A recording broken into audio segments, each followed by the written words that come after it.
All right, YouTube, how you doing? Welcome back to the channel. Happy Friday to everyone out there. December 22nd.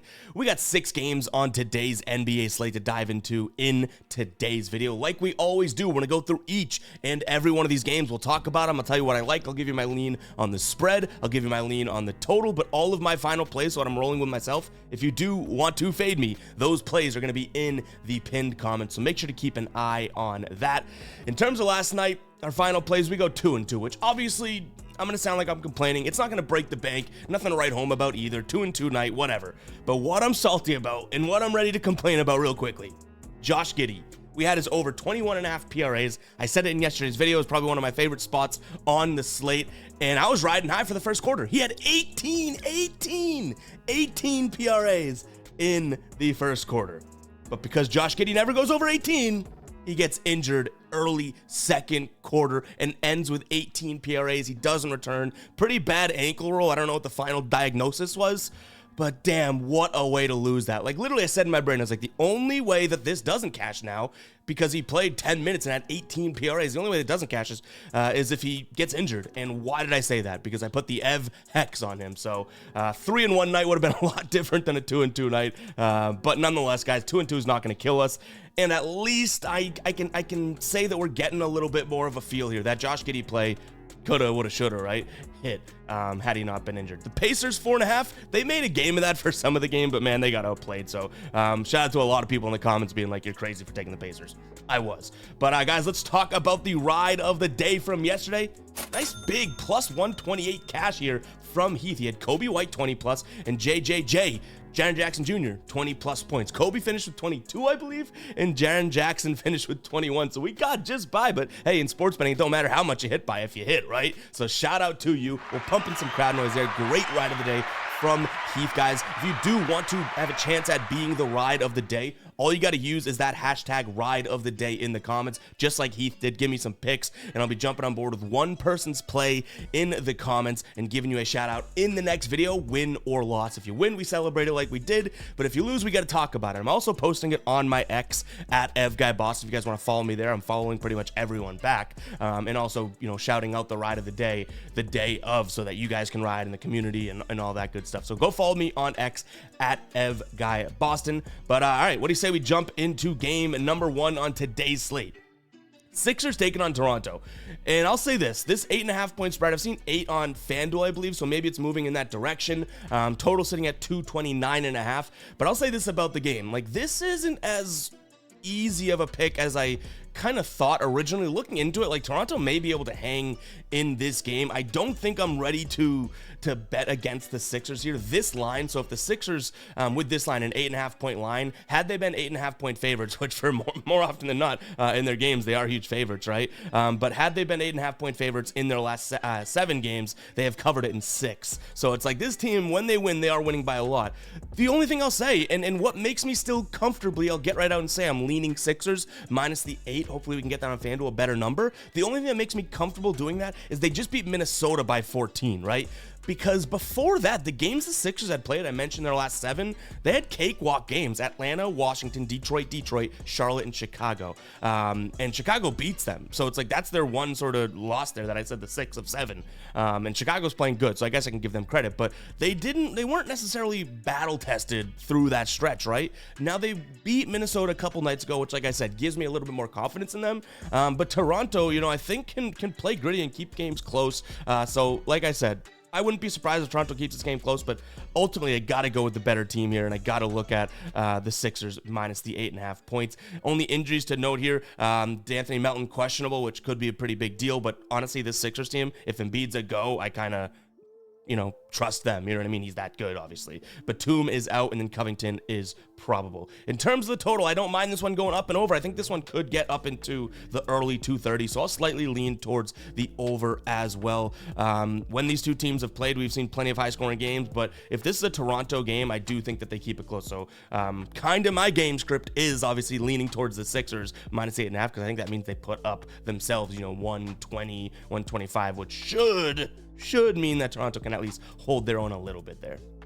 And then another lean in terms of a player prop here. I mean, it's a public pick, I'm sure, kind of square, but Joel Embiid over his PRA line. Like, I don't really envision anyone being able to necessarily stop him. Like Jakob Poeltl, Pascal Siakam, Scotty Barnes, like he get all those treatments. I think Embiid still has a day, and again, like it doesn't matter who's covering him. He's had 60 plus PRAs in his last 3 games. He's hit over his line here in 7 of his last 10. The dude's been cooking. We know that, right? And he's just been going.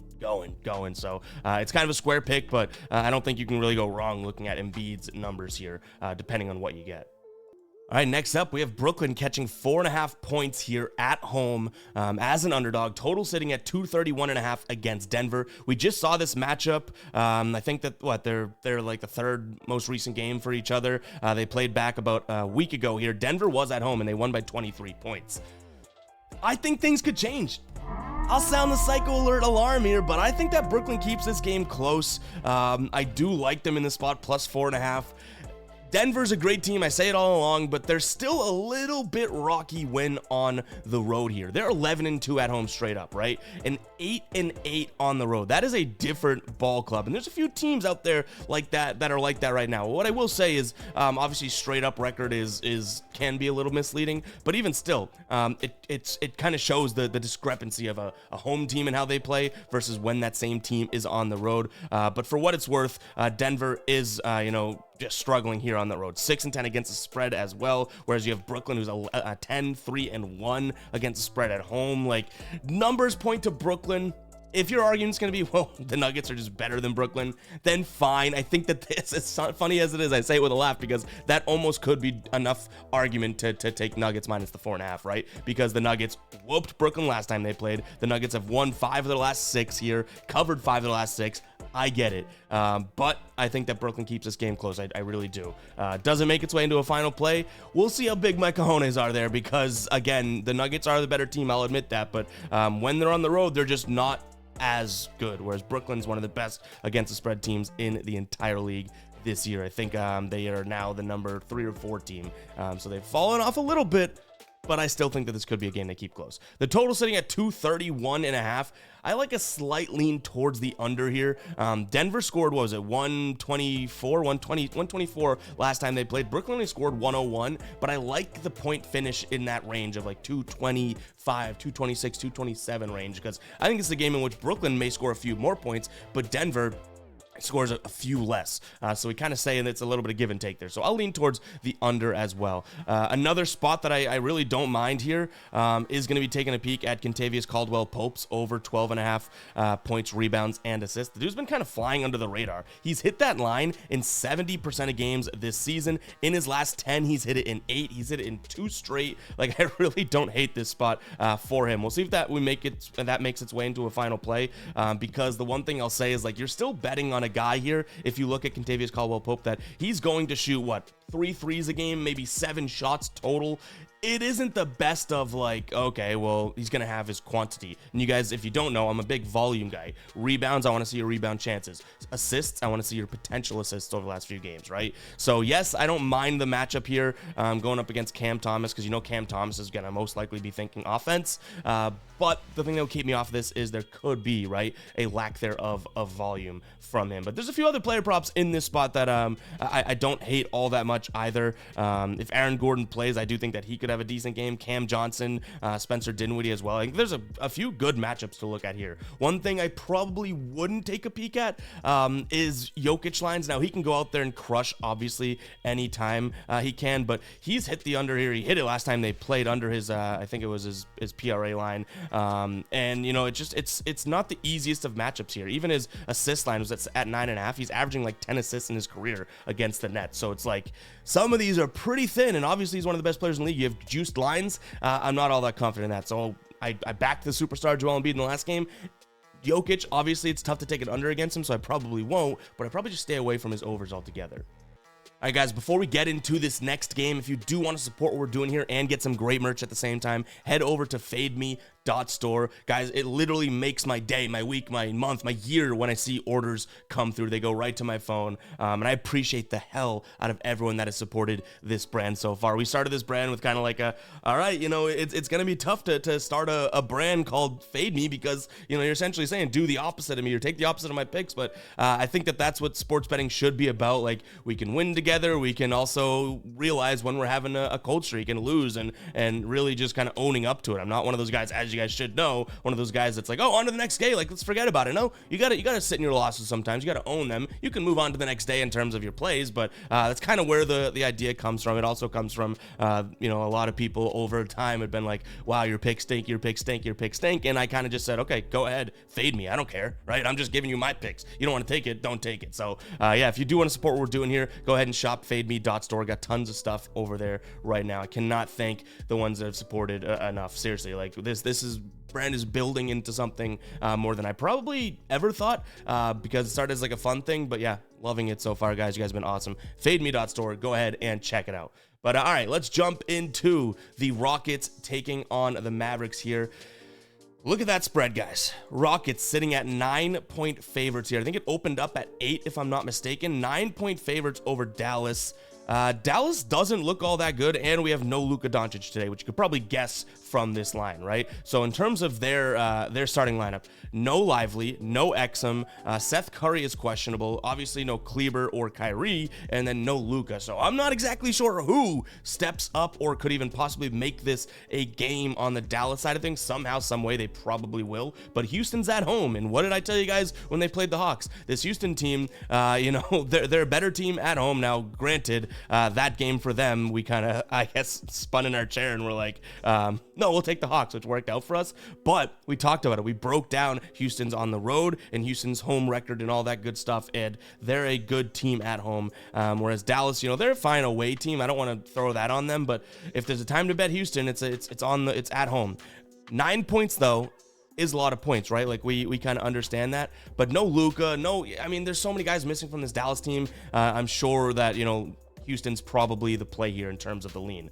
That being said, I don't necessarily hate looking at some Dallas player props. We don't have any available right now. It's really early as we record. Don't have any available right now, but that's probably because they're literally waiting for this final injury report because there's just so many guys out. But guys like Grant or Tim Hardaway could have some gettable lines in this one. But we do obviously want to avoid, or Seth Curry, I think he's, like I said, questionable. If he plays, could have some sort of a scoring uptick. But again, we don't want we want to avoid a blowout potential, and I know it sounds weird being like Houston could blow out Dallas, but if they're keeping everyone out, I could easily see this becoming just a really, really sloppy, messy game. And Dallas has a game tomorrow night as well. I think they play the Spurs or Suns. They play them coming up. They play the Suns on Christmas, so the Spurs, right?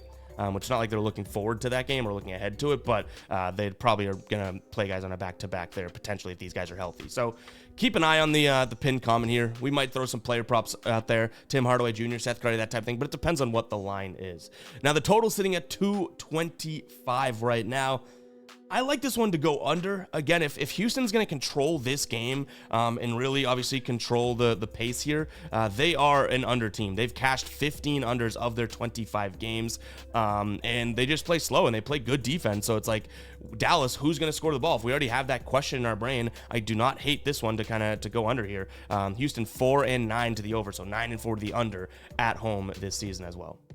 All right, next up, we have Miami taking on the Hawks here. So this game was tough to peg. I would say my number one lean is going to be DeJounte Murray in this game, probably leaning towards his over points plus rebounds. He's hit this in 10 straight games here. On the season, he's hit it in 70% of games. And against Miami, he's hit it in 3 straight, who Miami just getting Tyler Hero back, but still on the season here, allowing the 7th most points to the shooting guard position and the 6th most rebounds to the shooting guard position. And again, Tyler Hero, offensive guy, right? I think that he ends up ultimately probably him and Haim Kakez or whatever probably end up moving and switching on to Murray mostly. So if he gets a majority share of that Hero matchup, I like DeJounte Murray to be able to cook him. So I like that spot as my main lean in the game. Like I said, this one was tough to peg. I think I lean towards Miami just because they're at home. But if you guys have been watching for a while, I've pretty much like X'd out Miami because they've been a whirlwind of a team to try and peg here. So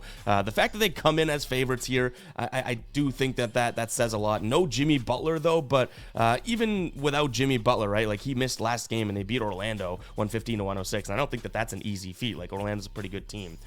Or was a pretty good team. So I'll lean towards Miami. Now the total sitting at 237. This is why I said it's a tough game to peg. What did I say about the Hawks when they played the Rockets? That total is so damn high that it tells me that we're looking at an Atlanta game in which they're going to keep it close, right? And I don't know if I'm about to do it again, because as I say this out loud, you'll understand why this is so hard. Listen to the totals of Miami games recently. 219, 217, 219, 213, 223, 222, 223, 219. And now we're looking at 237 total. So who is that telling you is going to dictate the pace? The Hawks. That said, Miami has been able to, have some sort of offensive clicking with Hero and Bam, I guess. Guys, I might be doing it. Do I go crazy again? Do we do it again? Screw it. We'll lean the Hawks because I do believe in that theory that if that total's so high, the points got to come somewhere, and Atlanta's the scoring team, not Miami. So we're psychos on this show, guys. That's 2 times in 3 or 4 days you guys have witnessed me literally change my lean. At least I started off being like, I did consider the Hawks at one point, tough to peg, blah blah blah. But go ahead and comment 16 if you watched that. Throw in breakdown in the comments as well. That was funny last time. Everyone was commenting breakdown, and then people were like, what do you mean breakdown? And I was like, well, if you know, because it was pretty damn clear on the show, and we just did it again. This Hawks team is just under my skin. We go into a pick, start talking about it, but again, that total, hopefully that makes sense to you guys. Like it isn't just me being a psycho, right? Like I just read off Miami's totals, and that's why I like the Hawks against the Rockets, because why is that total so high? Why is this total so high, right? So I'm leaning towards the Hawks here. I guess that helps my DeJounte Murray lean as well. In terms of a total, I don't think that I have anything really that I love here. Maybe I'll lean towards the over because it kind of fits in with the game script that I'm thinking here. One thing I would also say, buyer beware of any Trae Young props here. Trae Young has really not had success against this Heat team. He's had success this season. So Trae Young, his points and assist line, which is probably the one you want to consider, 38.5, right? He's hit that in 8 of his last 10. If you look at it against Miami, he has just been god awful. Actually, we'll flip up. Let's see if we can get this screen live here too, just so I could show you guys. This is Outlier, by the way. Link in the pinned comment. 7 days free. This is Trae Young against the Heat. What? He has a million games here. 15 listed. He's hit the over in 1. That is a trend like I've really never seen. So again, like, is Trae Young phenomenal? Yes. Again, look at his last 10. The guy has a lot of green there, right? But his last 15 against Miami haven't looked all that great. So that's why I say buyer beware. I don't necessarily hate Trae Young to go over here, or hate, the thought of him going over, but that's a damn strong trend. Next up, we have the Kings taking on the Suns. I've seen tons of the public and money actually on Phoenix, which worries me about this lean because I like Sacramento. This Sacramento team is good. I mean, the Celtics routed them, right? 144-119, but De'Aaron Fox is playing well. I just think that this is a Sacramento team that's kind of clicking right now. And to be honest, I've yet to see that from Phoenix. Like, they've lost 7 of their last 10. They've only won 3, and some of these losses, Portland, they get beat by who did they get routed by? I can't remember, but they've just had some of these like rough losses, Portland being the most recent one, and they only beat Washington by 4. Like, I just don't know if I can fully put my trust in this Phoenix team yet. Nurkic is also out tonight, so it's like, well, you're looking at a spot in which now Sabonis, who has kind of let a bunch of people down recently, does Sabonis now have some opportunity there to be able to do his thing, like potentially? I don't hate him in some sort of a same game parlay. I don't hate this game for same game parlay, by the way. That's probably my main lean here. But yeah, I think that this is a Kings team that's playing good basketball, and I just haven't seen that out of Phoenix recently, right? So give me this, the Kings here minus the 4. Actually, I see 3.5 on Bet365. So let's see if that comes and moves towards where we're looking at here, because obviously 3.5 is better than 4.5. But yeah, it is tough to see all the money on Phoenix, because that's the smart money there. So maybe they know something we don't. Maybe we're not reading too deep into this, but give me this, the Kings here minus the points. Total sitting at 244. I don't really have much of a lean on the total. I guess I'd lean towards the under ever so slightly, because again, I just haven't fully been able to trust this Phoenix team to be able to contribute. What, 120? I don't think so. Like they definitely they've scored 120 once in their last 10, and you're technically asking for that, right? Like this spread and total would say that the Kings are gonna win like 125 to 119 or 125 to 120, right, to kind of get to that number and win by 4 if Vegas is correct. I don't see Phoenix having an easy time getting to that number, and the Kings just played them earlier this month and won 114 to 106. So it was an under, and the Kings covered. Yeah, I'll lean in that direction. Like I said, though, Sabonis is probably some sort of a spot where I could see some plays coming in for him. But again, I'm gonna look for some same game parlay opportunity. So let me know in the comments if you guys do want me to drop that. Usually when I do the same game parlays, we drop it as a YouTube short / TikTok. But I'm thinking about going live at some point later today as well, which we could build the same game parlay live like we did with the Celtics one that cashed in the pretty much the first quarter, which is awesome. But we could build the parlay live. So let me know what you think of those ideas in the comments. Let me know if you want me to go live for sure. Because if you guys want that, probably more likely that I do it. But yeah, the total, like I said, slightly leaning towards the under, but I do think that it's a decently high scoring game, still capable of a good same game parlay. Next up, we have the Wizards taking on the Warriors. This game, truthfully, doesn't really entertain me all that much. The total is up there at 247.5. Makes sense.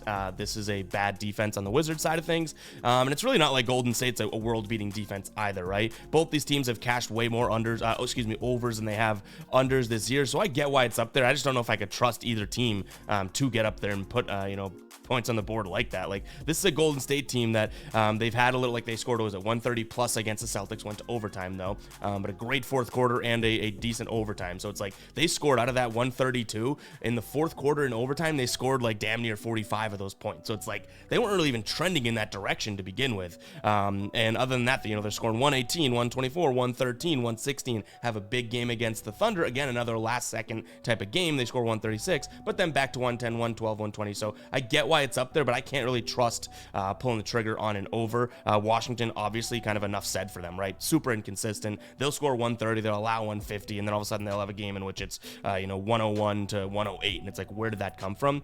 So I don't really trust either side of the total here, just because of that. Like, if anything, I would lean towards the under, but I also think it's kind of silly to lean towards a Washington under because the defense is so bad. But in terms, so I guess it's a slight lean towards the under. But in terms of a spread pick here, give me Golden State. I say it with like a weird face on, because Golden State in their last 10 games here, had they been 12-point favorites, they wouldn't have covered in any of them. And it's like, okay, well, Washington, at least you could say in their last 4 games here, they would have covered 12 points in 3 of those. So it's like, maybe there's something there, but you just cannot back Washington, right? So like I said, this game ain't the sexiest of matchups. I don't hate a little Jordan Poole against his old team spot here. No lines out really for this game yet as we record earlier in the morning. But yeah, keep an eye on the pinned comment for anything like that. Like, I could see as kind of hilarious as his ups and downs have been this year, I could see a decent spot here against his old team for sure. So yeah, guys, that's gonna wrap for today's video. Hope you guys did enjoy. That 2-2 night's gonna bug me, because Giddy shoulda woulda coulda, but shoulda cashed. Like, the only thing that could have stopped him from cashing was an injury. But again, I should have known. Why would I ever take over 18 for Josh Giddey? That's what he ends with. But guys, that's gonna wrap for today. I'll catch you guys in the next one. All right, peace out.